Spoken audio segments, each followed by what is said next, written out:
verse. Then Shaykh Uthaymeen rahimahullah ta'ala gives us a very practical example. فَمَثَلًا الزَّوْجُ يُرِيدُ مِنْ زَوْجَتِهِ أن تعطيه حقه كاملا ولا يتحاول في شيء من حقه لكنه عند أداء حقها يتحاول ولا يعطيها الذي لها. For example, the husband, and we're husbands, we're fathers, we're uncles, we can take it. We can take it. We have to take it. We have to listen. We have to get this admonition. We have to get this reminder. There's no problem in us hearing something which is for us, and there's no problem in us hearing that which is against us. And we submit to the admonition. What does the Shaykh say?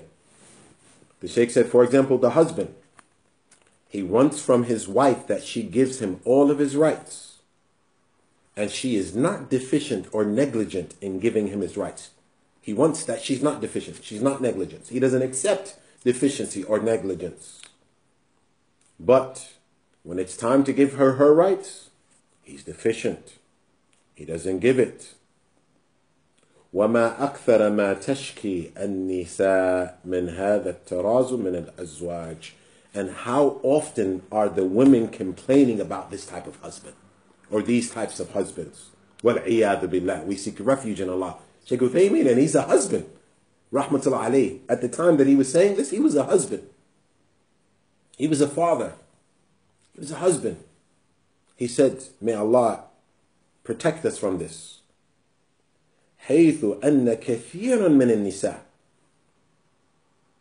يريد منها الزوج أن تقوم بحقه كاملا.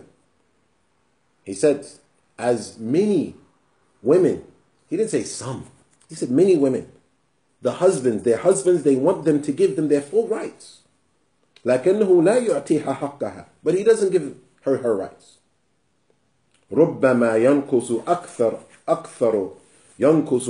حقها من النفقة والعشرة بالمعروف وغير ذلك. It's possible that the husband is deficient, negligent in most of her rights as it relates to the maintenance, as it relates to treating her with kindness and other than this. Maintenance, treating her with kindness and other than this. SubhanAllah, we got to take it. Got to take it, my brothers. And then the Shaykh says, SubhanAllah, we're deficient in the finance, maintenance, taking care of her. We're deficient in treating her with kindness. We're deficient in other things, spending time with her, clothing her, making sure that she's comfortable to the best of our ability, making sure that we protect her, making sure that we give her that emotional support, making sure that we protect her, making sure that we put her in a living situation that's conducive and that's acceptable. We don't put her anywhere. We don't put her in any neighborhood. SubhanAllah, and may Allah guide us all. You keep your wife in a neighborhood or in a house. It's decrepit. It's filthy. In a house or apartment that she hears music day and night because of the terrible neighbors. So, SubhanAllah, so if she wants to open the window for fresh air, she smells marijuana. She smells urine. She wants to open the window for fresh air. She wants to open the curtains just to get some sunlight. And outside, drive-by shootings. Crackheads walking up and down the street. Trash, filth. People urinating on the corners. And this is where you put your wife, my dear brother? This is where you put your wife? And I'm not talking about, mashallah, I'm talking about, you may have been married for 10, 15 years, and this is where you put your wife? And not only that, she's your, you've possibly been married before that. Let's say this is your second or your third or your fourth. You haven't learned your lesson. Your first wife, you put in that, and she left. Your second wife, you put in that, those conditions, and she left. Your third wife, you haven't learned your lesson, my brother. Keeping your wife in these conditions? She walks outside the apartment, crack vials all over the corridors. She walks on the street, crack vials, urine, defecation in the corridors. And it's not animal defecation, it's human defecation. And is this where you put your family? And when your daughter grows up and gets married, you want her to live in the same condition? You want her to marry a man that puts her in the same condition? You haven't tried to do better, my brother? And once again, notice I didn't say that this is your first marriage and you're just starting and you're trying. No, I said this is your third, fourth, fifth marriage. And the previous wife, they left you for the same thing. You haven't improved your conditions in any way. You haven't tried to do better. Try to put your wife in a better condition. In a place where she can open the window, open the curtains and smell fresh air. Or she opens the window, all she hears is profanity, cursing, them talking about the cursing, them talking about the parties, them talking about, so she only hears music. She only smells urine and marijuana. She only hears cursing. And you out the house working. And may Allah bless you for that. May Allah bless you for working. But how can your wife be cultivated in this type of condition? How can your wife be cultivated in this type of condition, my dear brothers? So the Shaykh is mentioning, rahmatullah alayh, that many of the women are complaining that the husbands are deficient in this regard, in their spending, in their treating them with kindness, and other than that.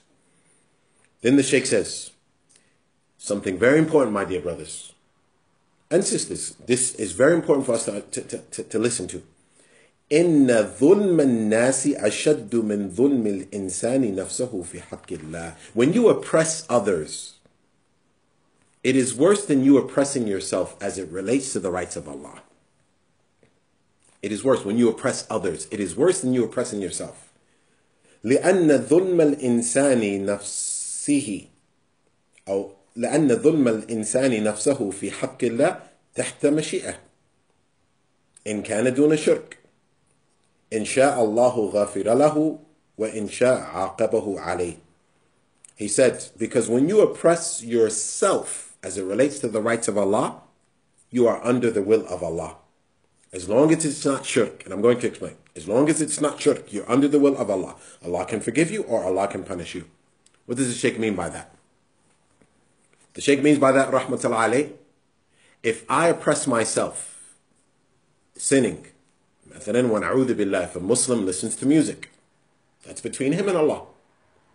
If a Muslim looks at something which is not permissible, that's between him and Allah. If a Muslim delays his prayer, that's between him and Allah. He hasn't oppressed someone else. He hasn't harmed someone else. So those things that he's done, he's listened to music, it's a sin. It's a sin, but it's between him and Allah. He's watched something impermissible. It's a sin, but it's between him and Allah. He's delayed his prayer. It's a sin, but it's between him and Allah. He has not oppressed someone else. He's oppressed himself. He's oppressed himself. So that's between him and Allah. Allah can forgive him. Allah can punish him. He seeks forgiveness from Allah. He makes tawbah. He tries his best. We know the conditions for tawbah. He tries his best not to continue upon that. So that can be wiped away. So that is oppression for himself. But if you've oppressed your wife, if you've oppressed your children, if you've oppressed your neighbors, that sin is not between you and Allah. That sin is between you and the person. And on Yawm al-Qiyamah, you have to give the people back their rights. So that's what the Shaykh means, is when you oppress others, it's worse than you oppressing yourself.